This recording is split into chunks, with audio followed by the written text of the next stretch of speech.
தமிழ் நிறம் நேயர்களுக்கு அன்பு வணக்கம். மீண்டும் உங்களை சந்திப்பதில் மிகுந்த மகிழ்ச்சி. இன்றைக்கு நம்மிடையே அரசியல் விமர்சகர் திரு அல்லூர் சீனிவாசன் சார் நம்மோடு இணைந்திருக்கிறார். வாருங்கள் நேயர்களே, சார்ட்ட பேசலாம். வணக்கம் சார். வணக்கம் சார். வணக்கம் சார். சார், அதிமுகவில் கடந்த ஒரு வாரமாக பல்வேறு நிகழ்வுகள், பரபரப்பான ஒரு சூழ்நிலையை நோக்கி அதிமுக நகருது. இதை எப்படி பார்க்குறீங்க சார்? இப்போ நடக்கிற இந்த ஒரு வார காலம் நடக்கிற இந்த இம்ப்ரூவ்மெண்ட்டு என்ன செய்தி சார் சொல்லுது? ஏற்கனவே நம்ம தமிழ் நேரத்தில் இதை பற்றி நிறைய நம்ம விரிவாக பேசியிருந்தோம். எடப்பாடி பழனிசாமியுடைய தலைமையின் கீழ் இருக்கிற அனைத்து இந்திய அண்ணா திராவிட முன்னேற்ற கழகம் தொடர்ந்து தோல்வியை சந்தித்துக் கொண்டே வருகிறது. அந்த தோல்வி பழனிசாமின்னு இப்போ அவருக்கு பெயர் சூட்டுற அளவுக்கு இந்த இயக்கத்தினுடைய செயல்பாடுகள் இருக்கு. அதுல இருக்கிற மூத்த அமைச்சர்கள் பலரும் இப்படி இருந்தா அந்த கட்சி தேராது, 2026 தேர்தல் உள்ளார சுத்தமா காலி ஆகிடுங்கிற எண்ணம் ஒரு உள் மனதில் இருக்கு. இருந்தாலும் அதை அவரிடத்துல சொல்லுவதற்கு வழி இல்லை.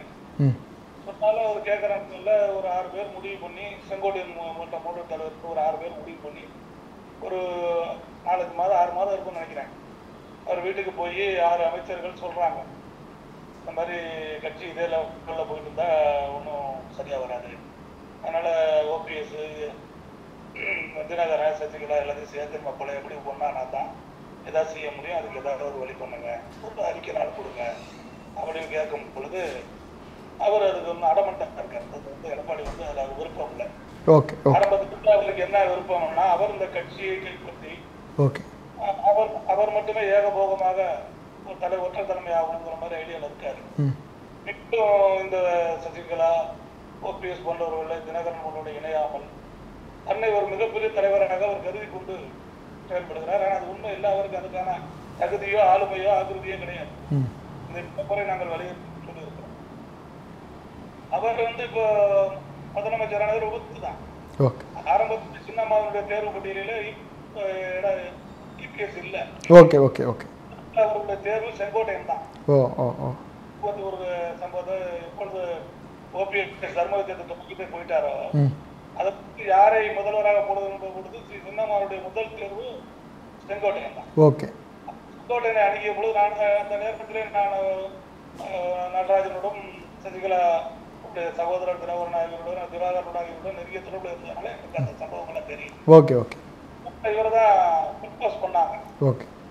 இப்போ அவர் செங்கோட்டை என்ன சொன்னார்னா, என்னால இப்போ நான் 5 வருடங்களா அமைச்சரா இல்லை, எடுத்த நிதி ஆதாரங்கள் இல்லை, இந்த எம்எல்ஏக்களை சரி கட்டுறது போறது மற்றும் நடைமுறை செலவுகள் உங்களுக்கு தெரியும், கூட்டூர்ல நடந்த அந்த செலவுகள் எல்லாம் என்னால சமாளிக்க முடியாது, அதனால புதுச்சுக்காதீங்க, என்னால முடியாதுன்னு அவரே அதை வேணான்ட்டாரு. அவருடைய சூழ்நிலையை அப்படி இருந்துச்சு.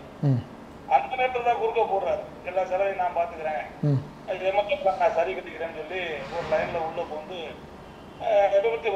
விபத்துல உங்களுக்கு தெரியும் எப்படி முதலமைச்சர் ஆனாரு. அதுக்கப்புறம் எப்படி கால்களிலே எடுத்து தவழ்ந்து வந்து சொன்னார். இன்னும் சொல்ல போனால் அவர் திவாகரத்தில் பேசுகிறார். பதவி ஏற்கிற அன்னைக்கு கையெழுத்து கும்பிட்டு குனிந்து சொல்றாரு, நான் ஓபிஎஸ் மாதிரி இருக்க மாட்டேன், என்ன நம்புங்கன்னு ஒரு வார்த்தை சொல்றாரு எங்களோட திவாகரன் கிட்ட.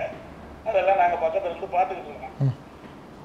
அதே எடப்பாடி பழனிசாமி தான் யாருக்கு திவாகர யார் செஞ்சுக்கலான்னு கேட்கிற அளவுக்கு நிலை மாறினார், தடுமாறினார், அலைக்கணம் ஏறி வாய்ப்புகள் கொடுத்து பல விஷயங்களை பேசிக் கொண்டிருந்தார். ஆனால் அவர் சாதித்தது என்ன? தோல்வி, நிரந்தரமான தோல்வி. இப்பொழுது ஈரோடு இடைத்தேர்தலில் போட்டியில் இடைத்தேர்தலில் போட்டியில் அவருக்கே தெரியும் போட்டியிட்டால் தோத்து போவார், விலகி கொண்டார். அதனால இருக்கிறவர்களுக்கு இப்போ எம்எல்ஏ இப்போ அவரோட இருக்கிறவர்களும் அவரால் பலன் இருந்தது. பைனான்சியர் அவர் தான், வேற ஒன்றும் பெரிய கொள்கை தலைவருங்கிறதுக்காக இல்லை. இரட்டை இலை இருக்கு. மெயின் இந்த கட்சிக்கு அடிநாதமா இருக்கிறது இரட்டை இலை. நான் நிறைய தொண்டரிடத்துல பேசிய பொழுது ஏன் எடப்பாடி இருக்குன்னு கேட்கும் போது அவர்கள் சொல்வதெல்லாம் கட்டால எங்க இருக்கோ அங்கதான் நாங்க இருப்போம் அப்படிங்கிற மாதிரி ஒரு பிளைண்ட் ஒரு நம்பிக்கை அவர்களுக்கு. அண்மையின் மீதோ தத்துவத்தின் மீதோ கொள்கையின் மீதோ அந்த தொண்டர்களுக்கு இது இல்லை, சின்னத்தை முழுமையா நம்புறாங்க. கண்டிப்பாக. இப்போ அந்த சின்னம் குறித்தான வழக்கில் தான் அந்த தேர்தல் ஆணையம் ஓபிஎஸ் தரப்பிற்கு ஒரு சாதகமான ஒரு தீர்ப்பை நோக்கி நீதிமன்றம் நகர்த்தியிருக்கு அந்த தேர்தல் ஆணையம் இஷ்யூவில். இது வந்து ஒரு பிலீஃபாக இருக்கா சார்? இது இது என்ன செய்தியை சொல்லுது இந்த மெசேஜ் நீதிமன்றம்? உங்களுக்கு இப்போ அந்த சின்னம் தான் எடப்பாடி தாங்கி நிற்குது. ஓகே. இன்னைக்கு அடிப்படை அவருக்கு வேற எந்த ஆதரவையும் இல்லை. அவருக்கு ஓகே. அவருக்கு பல போல சொல்லியிருக்கேன், அவருக்கு தனித்தன்மை, எழுத்தாற்றலோ பேச்சாற்றலோ ஒரு அரசியல் மதிக்கிற இலக்கணங்களோ எதுவுமே அவருக்கு இல்லை. ஆகையினாலே அவருக்கு இந்த சின்னம் தான் பேஸ். இருக்கிற தொண்டர்கள் இருக்கக்கூடியவங்களுக்கு சின்னத்தை வச்சிருக்காரு. 4.5 வருஷமா இருக்க வச்சு ஆட்சியை காப்பாத்தினாரு அப்படிங்கிற ஒரு பிளஸ் பாயிண்ட். இப்போ வந்து உயர்நீதிமன்றம் கொடுத்துருக்கிற இந்த உத்தரவுங்கிறது தேர்தல் ஆணையத்துக்கு தான் இவர் அனுப்புறாரு. எல்லாமே இவர் போட்ட தீர்மானங்கள் அண்ணா திராவிட முன்னேற்ற நிறுவனர் புரட்சித் தலைவர் எம்ஜிஆர் அவர்கள் என்ன தீர்மானம் போட்டிருந்தார். யாராலும் ஒரு தீர்மானத்தை மாற்ற முடியாது, நானே நினைத்தாலும் மாற்ற முடியாது. இருக்கிற தொண்டர்களாலே அடிப்படை உறுப்பினர்களாலே கழகத்தினுடைய பொதுச் செயலாளர் தேர்ந்தெடுக்கப்பட வேண்டும் என்கிற விதியே ஒரு மாற்றிட்டார். அதற்கு காரணம் அந்த பொதுக்குழு உறுப்பினர் 2020 பேரை கைது வச்சிருக்காரு. அவர்களை ட்வீட் பண்ணி அவர்களுக்கு தேவையானதை செய்து அந்த தீர்மானங்கள் போகிற பொழுது அங்க தேர்தல் ஆணையத்தில் என்ன பார்ப்பாங்க, 2300 பேர்ல 2225 பேர் கைது போட்டுருக்காங்க. 300 அந்த கணக்காக அவர் வைத்துக் கொண்டிருந்தார். அதை பற்றி பல மனுக்களையும் அது வந்து எதிர்ப்புகளையும் அதில் உள்ள முறைகேடுகளையும் தொடர்ந்து புகழேந்தி போன்றவர்கள் ஓபிடி போன்றவர்கள் நீதிமன்றத்தை நாடுகிறார்கள். தேர்தல் ஆணையத்துக்கும் தொடர்ந்து மனுக்களை கொடுக்கிறார்கள். அதையெல்லாம் அந்த நேரத்தில் அவரை காப்பாற்றி வந்தது மத்தியில் இருக்கிற பாஜக அரசு. வெளிப்படையாக சொல்ல மாட்டாங்க, திரைமறைவிலே அவர்களுக்கு இவரை காப்பாற்றி வந்தார். இப்போது அவர் கைவிட்டு விட்டார்கள். அவர் இவர் என்ன சொன்னாருன்னா, தலைமையில் இருக்கவங்களுக்கு நான் உங்களுக்கு சரியா இருக்கேன், ஆனா இவங்களுக்கு பேசுக்க முடியாதுன்னு அடமெண்டா இருந்தார். பட் அவர்கள் அதை விரும்பவில்லை. அவர்கள் என்ன நினைக்கிறார்கள் என்றால், திமுக அரசை எப்படியாவது எந்த வகையில் வீழ்த்த வேண்டும், அதற்கான வழிமுறைகள் எடுக்கிற எல்லா முயற்சியும் எல்லா அஸ்திரங்களும் போட்டு பாஜக எடுக்கிற எல்லா அஸ்திரங்களும் எல்லா அரசியல் நடவடிக்கைகளும் அவர்களுக்கு எதிராக அமைகிறதை தவிர திமுக அரசுக்கு எதிராக அமைகிறது. என்ன செய்கிறார்கள், தனி எடப்பாடி என்ன சொல்ல, நான் இருக்கேன், நான் வர்றேன், அவங்க கூட அவங்க இல்லாம நான் வர்றேன் அப்படிங்கிற மாதிரி ஒரு லீடர் எடுத்து பார்த்தாரு. நான் தனியா நின்று முஸ்லிம்கள் ஓட்டுகளை வாங்கி நான் யாருன்னு காமிக்கிறேன்னு பார்த்தாரு. அந்த பாராளுமன்ற தேர்தல் அவருக்கு ஃபெயிலியர் ஆயிடுச்சு.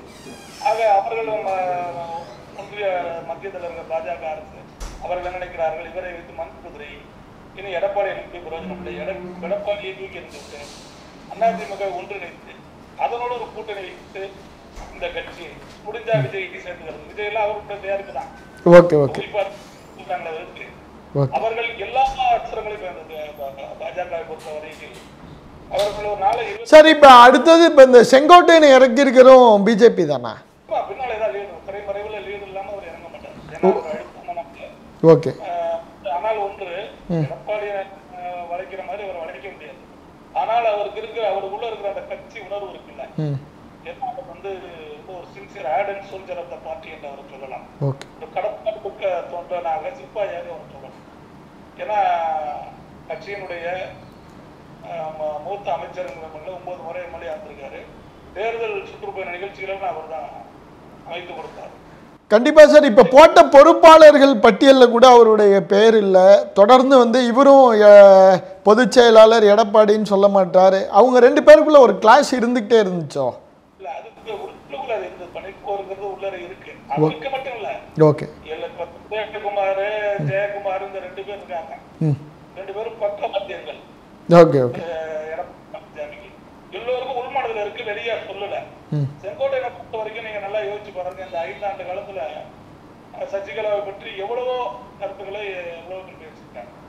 இப்போ உதயகுமார் இருக்கட்டும், ஜெயக்குமார் இருக்கட்டும், சி சண்முகமா இருக்கட்டும், கேபி முனுசாமி இருக்கட்டும், அவர்களாம் நன்றி மறந்து, இன்னும் சொல்ல போனா நன்றி கொன்று சின்னம்மாவை தாறுமாறா பேசியிருக்காங்க. இருக்கின்ற இடத்திற்கு விசுவாசம் இருக்கணுங்கிறதுக்காக தாறுமாறா பேசியிருக்காங்க. ஆனால் 5 வருடம் அமைச்சராக இல்லாத மீண்டும் அமைச்சர் பதவி கொடுத்தாங்க சின்னமாங்கிற ஒரு நன்றி விசுவாசத்துக்காக ஒரு வார்த்தை கூட அவர் சின்னமாவை குறித்து தவறா பேசணும். அதுக்காக அவர் இடப்பட்டு எழுந்து போகும். அவர் மிகப்பெரிய மௌனத்தை கடைபிடிச்சாரு. அந்த பொலிட்டிக்கல் டிப்ளமசி என்று சொல்றாரு, அதே அவர் கடைபிடிச்சார். அவ்வளவு தூரம் இருந்தவரே அவர் மதிக்கல. அதுக்கு ஒரு வகையில் சொல்ல போனால் எடப்பாடிக்கே குருநாதர் தான். செங்கோட்டையன் எடுத்துக்கொண்டால் சிங்கியாக்கி மற்ற எல்லாருக்குமே எடப்பாடிக்கே ஒரு குருநாதர். தன்னை புறக்கணிப்பது பற்றி கூட அவர் கவலை இல்லை. இந்த கட்சி அகல பாதாளத்தில் போய் கொண்டிருக்கிறது. புரட்சி தலைவரும் நம்மளும் கட்டி காத்த அந்த இயக்கம் நாசமாக போகிறது என்கிற ஒரு கவலையில தான் மன வேதனையில தான் அவர் ஒரு முடிவெடுத்து வாயை திறக்கிறார். சொல்லக்கூடிய காரணங்கள் எம்ஜிஆர் படம் போல ஜெயலலிதா படம் போல ஒரு காரணங்கள் தான். அவர் நீண்ட நாள் அவர் உள்மனதில் வெடித்துக் கொண்டிருந்த அந்த மன குமுறலுக்கு வெடித்திருக்கு. அது அவங்களே குமுற மனக்குமுறல் மட்டுமல்ல, அந்த இயக்கத்தில் இருக்கிற தொண்டர்கள் உண்மையான உணர்வு உள்ள இந்த காசுக்கு குடிக்க பாட வைக்கிற விடுதலைங்க. எடப்பாடி மூலம் சம்பாரிச்சு தங்களுடைய செல்வ வளத்தை பெருக்கிக் கொண்டவர்கள் எந்த ஒரு அடிப்படை தகுதி இல்லாமல் கொள்ளையடிப்பதே குறிக்கோளா வைத்திருந்தவர்களுக்கு வேண்டுமானால் எடப்பாடியை தலைவர் என்று ஒத்து வரலாம். ஆனால் புரட்சித் தலைவர் எம்ஜிஆராலும் புரட்சித் தலைவர் ஜெயலலிதாவால் உருவாக்கப்பட்ட கட்சி உணர்வு தொண்டர்கள் அத்தனை பேருடைய உள்ள குமுறலை செங்கோட்டையன் வெளிக்காட்டி. அதனால அவருக்கு ஒரு அனுதாபம் வந்திருக்கிறது. அதை வந்து டெல்லி தலைமை பயன்படுத்திக் கொள்ளதான் பார்ப்பார்கள். அவர்கள் என்ன பண்ணுவார்கள், பாஜகவிலே ஏதாவது ஒரு துருப்பு சீட்டு வேணும், அதுக்கு இவரை பயன்படுத்தான்னு அது திரைமறைவில செய்வார். சார், இப்போ இந்த ஓபிஎஸ் உடைய செயல்பாடு, ஏன்னா நேற்று ஒரு மாவட்ட செயலாளர் கூட்டம், அதில் பன்ருட்டி ராமச்சந்திரன் அவர்லாம் பேசுகிறார். என்கிட்ட ஒரு ரகசியம் இருக்குது, அந்த ரகசியத்தில் எடப்பாடியே இனிமேல் காலி ஆகிடுவார், இவர் தான் பொதுச் செயலாளர் அப்படிங்கிற மாதிரி ஏதோ ஒரு ஹோப் கிடைச்ச மாதிரி பேசுகிறாரே சார் ரொம்ப நாளுக்கு அப்புறம். உலக ரகசியத்துக்கு ஒரே ரகசியம்லாம் ஒன்றும் கிடையாது. புரட்சி தலைவர் அவர்கள் வகுத்த விதியை மாற்றக்கூடிய அதிகாரம் பொதுக்குழுக்கு கிடையாது. ஓகே, அதை தேர்தல் ஆணையம் ஏற்றுக்கிட்டு இருக்கு. அவங்க ஏற்றுக்கலன்னு சொன்னாங்கன்னா தீர்ந்து போச்சு, வேலை முடிஞ்சு போச்சு. அங்க இருக்கு. அதுக்கு தேர்தல் ஆணையம் யாருக்கு இருக்கு? நாடக விஷயம். நாம வெளிப்படையா என்னத்தான் பேசணும், அது ஒரு சுதந்திரமான அமைப்பு, தனிப்பட்ட முறையில யாருக்கும் கட்டுப்படாது என்று பேசுவதெல்லாம் சும்மா அதெல்லாம் ஏமாற்ற முழுக்க எல்லாம் மத்திய அரசின் கட்டுப்பாட்டிலே பாஜகவுடைய கட்டுப்பாட்டில் இருக்கிறது. தேர்தல் ஆணையம் குறித்து தேர்தல் மின்னணு வாக்கு எந்திரங்கள் குறித்து பல கருத்துக்களை நான் பேசியிருக்கிறேன். எனக்கு தேர்தல் ஆணையத்தின் நடைமுறைகளிலே நம்பிக்கையும் இல்லை, அதிருப்தி தான் இருக்கிறது. ஆகையினால அவர்கள் சொல்லிவிட்ட தரத்தை கதை பிடிச்சி போறோம். சின்னத்தை முடிக்க என்ன பண்ண முடியும்? தீர்மானங்களை பண்ணா என்ன பண்ண முடியும்? இல்ல, பாஜக வந்து எடப்பாடி முடக்கிறதுக்கான வாய்ப்புகள்லாம் இருக்கா சார்? வழி இல்ல, செஞ்சுதான் ஆகணும்.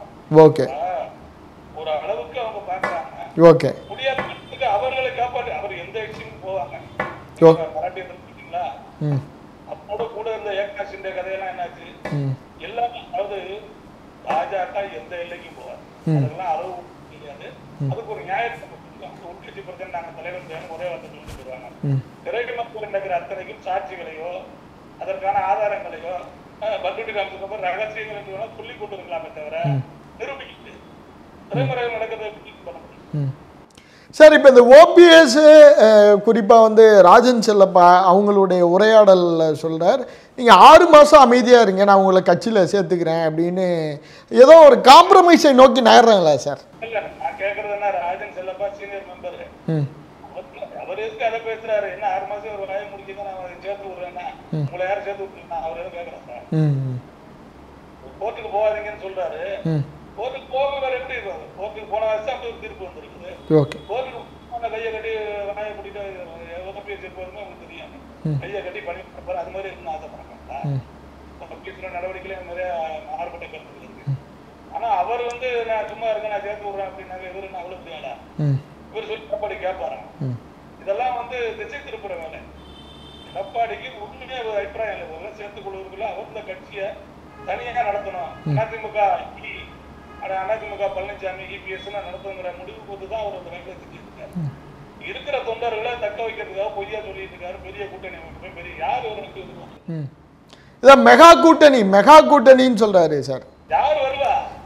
விஜய் வருவாருன்னு நம்பிக்கையில் இருக்காரா சார்? விஜய் வருவாருன்னா விஜய் என்ன சொல்றாரு? கூட்டணி முதல்ல ஒரு கிளிக் போட்டார். விஜய்க்கு நான் நிறைய அரசியல் தெரியாதுன்னு சொல்றாங்க. அதெல்லாம் தெரியாத அரசியல் தெரிஞ்சுதான் அவர் பேசுறாரு. எனக்கு வரையில அவர் அரசியல் தெரிஞ்சுதான் பேசுறாரு. ஓஹோ, ஒரு கார்டு போட்டாரு. கூட்டணி நம்ம கூட வர்றவங்க எல்லாம் வந்தா ஆட்சியில பண்ணுங்கிற ஒரு பிட்ட அவர் போட்டு வச்சிருக்காரு. அது நீங்க எப்படி போக முடியும்? அவர்கிட்ட கூட்டணின்னா அவரு எனக்கு பங்கு உண்டா, ஆட்சியில பங்கு உண்டான்னு கேட்பாரு. அப்ப நீங்க கொடுத்துதான் ஆகணும். இப்ப அதிமுக இருக்கிற சூழல்ல அப்படி நோக்கி தான் நகர முடியும். இல்லைன்னா அதிமுக இந்த தேர்தலில் தோல்வி அடைஞ்சிச்சுன்னா முடிஞ்சிரும்ல சார் அதிமுகவோட கேர். அதை பற்றி தொண்டர்கள் தான் சார் கவலைப்படுறான். எடப்பாடிக்கு என்ன கவலை? அவருக்கு சொத்துக்களே இருக்கும். எல்லாரும் ஒரு கோடிகளான சொத்துக்களை காப்பாற்றுறதுக்கு ஒரு கட்சி வச்சுக்கிறாங்க. நீங்க காங்கிரஸ் கட்சி தொடர்ந்து தோத்துக்கிட்டே வருது, எத்தனை வருஷமா தோக்குது. அந்த கட்சியை ரெஜிஸ்டர் பண்ண அந்த கட்சியில இருக்க யாரும் நினைக்கிறாங்களா? மொத்தம் தோத்துக்கிட்டு தான் இருக்குது. அதை பத்தி கவலைப்பட மாட்டாங்க. அந்த கட்சிக்கு நம்ம ஒரு இருக்கணும், போர்டு போட்டு அது மாதிரி எடப்பாடி தலைவராக நினைக்கிறாங்க. இந்த கட்சி ஜெயிக்கணும், மீண்டும் நம்ம ஆட்சிக்கு வரணும், அதெல்லாம் ரெண்டாவது கட்டம். முதல்ல கட்சி நம்மளை கையை விட்டு போயிடக்கூடாதுன்னு அவர் இருக்காரு. ஆனா பாஜக வந்து அவர்கள் எப்படியாவது இந்த தேர்தல்ல 2026 திமுக வீழ்த்தணும். அதுக்கு என்ன தந்திரங்களை கடைபிடிக்கணும்? விஜய் ஒரு சிறப்பு பார்ப்பாங்க. சேர்க்கும் பொழுது கூட்டணிக்கிறதுக்கு நீங்க ஒத்துதான் வந்தாகும். அப்ப ஏதாவது ஒரு டீலிங் வந்தா தானே ஒத்து வைக்கணும். இப்போ விஜய்க்குள்ள சங்கடம் என்னன்னா, இவரோட தேர்தல்ல எடப்பாடியோட சேர்ந்தா பாஜகவோட ஓட்டு போறவங்க இஸ்லாமியர் சிறுபான்மை வாக்குகள் 2 பேருக்கு விடுவோம். Okay okay okay okay. Plus தான், ஆனா மைனஸ் தான், சிறுபான்மை மக்கள் வாக்குகள் விடுவாங்க. அப்ப அந்த யோசனையில இருக்கு. அதாவது இடியாப்ப சிக்கல இப்ப வந்து முதல்ல பாஜக கடுமையா இருந்தாரு தினகரன், நல்ல மரியாதை இருந்துச்சு. அவர் பிஜேபி கூட்ட என்னைக்கு சேர்ந்தாரோ சிறுபான்மை மக்கள் அவர் கைவிட்டார். அவர் வந்து பொறுப்பில் வைக்கிறார். சிறுபான்மை மக்களுடைய ஓட்டுகள் என்பது திராவிட முன்னேற்ற கழக கூட்டணிக்கு தான் இருக்கு. அதை உடைக்கிறது ஏன் சார் இப்போ சிறுபான்மையினர் ஓட்டு தான் டிசைடிங் ஃபேக்டரோ? அவங்க ஓட்டு தான் முடிவு செய்யுமோ? ஆமா, ஓட்டுகளை தரமா முடிவு ஒரு அவ்வளவு ஒண்ணும் இல்லை. அவர் தேர்தல் என்னாரு 2% ஓட்டு கூட ஒரு தேர்தல் முடியும். ஓகே 2% வாக்குகள் தான் நிறைய. 5% தான் 2 பேருக்கு இடையில வாக்கு. 16-17% வாக்குகள் அப்படியே மாறும் பொழுது ஏன் மாட்டாரு? அவங்க சொல்லாட்டி கூட ஓட்டு உங்களுக்கு செதறல் தானே. Okay okay okay. ஓட்டை கூட ஒவ்வொரு ஓட்டுகளை நம்ம கெஞ்சி வாங்கணும். இந்த நேரத்தில் நம்ம கௌரவம் பார்த்தோம்னா ஓட்டு போயிடும். அப்ப பாலிசி வைஸா நீங்க போகும்போது அந்த சிறுபான்மை மக்களுடைய ஓட்டுகள் ஏன்னா பாஜக அவர்களுடைய அரசியல் முறையை மாற்றிக்கிறாங்க. ஓகே, அவங்க சாதனையே சொல்லல. கதவறுப்பு அரசியல் தான் அந்த திருப்பரங்குன்றம் வரைக்கும் வந்துட்டாங்க. இங்க ஒரு அயோத்தி மாதிரி கலவரத்தை உண்டாக்கி ஜெயிக்கலாம்னு நினைக்கிறாங்க தவிர அவன் சாதனையை சொல்லி ஜெயிக்கிறதுக்கு அவனுக்கு எந்த ஒரு யோசனையும் இல்லை, அந்த திட்டமும் இல்லை. ஏதாவது ஒரு கலவரத்தை பண்ணி ஊர்ல இந்து முஸ்லிம் கலவரத்தை உண்டாக்கி அதன் மூலமா ஆட்சி பிடிக்கலாம்னு நினைக்கிறாங்களே தவிர பாஜக சாதனை சொல்லுவாங்க. அப்ப அவங்க எல்லா தந்திரங்களும் பண்ணும்போது அது மக்களுக்கு கிளியரா தெரியுது. சார் அப்புறம் அந்த எடப்பாடி மேல ஒரு பெரிய குற்றச்சாட்டு வைக்கிறாங்க. திமுகவுக்கும் அவருக்கு ஒரு கள்ள உறவு இருக்கு, அவர் கட்சி நடத்துறதே இந்த வழக்குகள்ல இருந்து தப்பிக்கிறதுக்கு தான் அப்படிங்கிற மாதிரியான ஒரு குற்றச்சாட்டு இருக்கு. நல்ல கேள்வி, நீங்க கேட்டது அருமையான கேள்வி. உண்மையாதான். ஓகே, இதை நான் சொல்றேன். துப்புரவுல நடக்கிறது எல்லாத்தையும் நீங்க படப்பிடிச்சு காட்ட முடியாது. ஓகே. சரி, நீங்க திமுக தேர்தல் பிரச்சார கூட்டங்கள்ல மு.க. ஸ்டாலின் என்ன பேசினாரு? நாங்கள் ஆட்சிக்கு வந்தால் கொடநாடு குற்றவாளிகளை ஒரே ஒரு குற்றம் கண்டுபிடிப்பாரு. 3 வருஷம் தான் பண்ணிட்டு இருக்காரு. யோசிச்சு பாருங்க, போலீஸ் என்ன செய்து அவரு போலீஸ் காவல்துறை யார் கையில இருக்கு? ஸ்டாலின் கையில தானே இருக்கு. ஏன் நடவடிக்கை எடுக்கல? அப்ப அவர்களுக்கு கள்ள ஒருவருக்கு வந்து வெட்ட வெளிச்சமா தெரியுது. நடவடிக்கை எடுக்கல. கொடை குற்றவாளியை நாங்க கண்டுபிடிப்போங்கிறாங்கல்ல, இந்த வழக்கு எப்படி அப்படிதானே கிடக்குது. ஆகையினால அதெல்லாம் வேற நடந்திருக்கு. அதெல்லாம் நமக்கு சொன்னோம்னா எவிடன்ஸ் லட்சத்துக்கு ரசீது கொடுக்கும் வழக்கம் நம்ம நாட்டில இல்லை. எங்கேயாவது லட்சத்துக்கு ரசீது கொடுத்து பாத்துருக்கீங்களா? ரசீது வாங்கி கொடுக்குறானா? இதெல்லாம் மூட்டையா வெளியே நடக்கிற விஷயம், திரைப்படம் நடக்கிற விஷயங்கள். எவ்வளவு பணம் கைமாறிச்சு, என்ன டீலிங்கிறது இல்லாம எப்படி அவர் வெளியே இவ்வளவு தைரியமா சுத்த முடியும்? வெளியே சும்மா சவுண்ட விடுவாரு, என்ன முடிந்தால் கைது பண்ணி பாருப்பாரு. அவரு என்ன நாங்கள் கொடநாடு குற்றங்களுக்கு தெரிவித்து விட்டோம். இதெல்லாம் யாரு? பணம் வாங்கிட்டு 500 ரூபா ஓட்டு போடுறான் பாருங்க, அவனை ஏமாற்றுவதற்காச்சு நானா இருக்கேன். நாங்கெல்லாம் அரசியல் 40-50 வருஷமா இருக்கோம், 40 வருஷத்துக்கு மேல இருக்கான். இதெல்லாம் என்னென்ன வேலை நடக்குன்னு எனக்கு தெரியும். எல்லாமே ஏமாற்று வேலை, மக்களை ஏமாற்று. எடப்பாடிக்கும் வலுவான நல்ல தொடர்பு இருக்கிறது. கண்டிப்பா சார். நிறைவா சார், அதிமுகவுடைய எதிர்காலம் 2026 தேர்தல் எந்த திசையை நோக்கி பயணிக்கணும்னு நினைக்கிறீங்க? அதாவது இந்த தமிழகத்தில் இருக்கக்கூடிய திமுக ஆகையினால எல்லோரும் ஒன்றிணைந்து இந்த கட்சி ஒன்னாகி பண்ணணும். அதுக்கு இருக்கிற ஒரு வழி எடப்பாடி இதே மாதிரி போனாருன்னா அது ஆர்கனைசிங் ஒரே வழி. பொதுக்குழுவை கூட்டி, பொதுக்குழுவெல்லாம் அவர் கையில இருந்தாங்க. இவர்கள் பொதுக்குழு உறுப்பினர்களுக்கெல்லாம் அட்ரஸே இல்லாட்டி கூட ஓப்பனா ஒரு மண்டபத்தை கொடுத்து, அதே மாநகரத்தில் மண்டபத்தை கொடுத்து எல்லாரும் பொதுக்குழு வாங்கன்னு சொல்லி எடப்பாடி நீக்கிட்டு இது எல்லாம் ஒன்னா சேர்ந்து கட்சியை நடத்துறாங்கன்னு வச்சுக்கோங்க. அந்த கட்சி மீண்டும் வருவதற்கான ஆட்சி எடப்பாடி. ஆனால் அந்த இது மக்களுடைய பார்வையிலே அதிமுக வீக்கா இருக்குங்கிறதே ஒரு பெரிய குறைபாடா இருக்கும் அதிமுகக்கு. ஆமா, உண்மை அதானே. எல்லாரும் தெரிஞ்சுக்கிட்டு கூடி வாழ்ந்தால் கோடி நன்மை. ஒரு கட்சி வலுவா இருக்கு தம்மா பேசிக்கிட்டே இருந்தாங்க. நம்ம தம்மா பேசலாம். ஒத்துமே இருக்குங்க, அண்ணன் தம்பி 4 பேர் இருக்காங்க, 4 பேர் 10 பேர் பிரிஞ்சு போறாங்கன்னா இல்ல நாங்க ஒத்துமையா தான் இருக்கோம், யார் நம்புவோம்? இது வீம்புக்கு தான் இருக்கும். இந்த கட்சி 3ஆக உடைந்து விட்டது. குரூப் பேச்சு ஒரு குரூப் இருக்கு. சசிகலாட்ட அவங்க போகாம இருக்காங்க. அவங்க ஒன்றும் அமைவாங்க, ஒரு அமைப்பு ரீதியா தொடங்காதனால அவங்களுக்கு விசுவாசிகள் இருக்காங்க. இப்போ 3ஆக போனதுக்கு அப்புறம் நாங்க அப்படியே இருக்கோம், அதிமுக 2 கோடி பேர் இருக்கா, 3 கோடி பேர் இருக்காங்க, வழக்கம் போல எவனை கட்டம் கூப்பிட முடிக்கிறான். மக்களுக்கு தெரியும் அதிமுக ஓட்டு இல்லை. அது அடுத்த தேர்தல் வெற்றி பெறுகிற அளவுக்கு பலமாக இருக்கு. கண்டிப்பாக சார், உங்களுடைய இந்த நேரத்திற்கும் இந்த வாய்ப்பிற்கும் நெஞ்சார்ந்த நன்றிகள் சார்.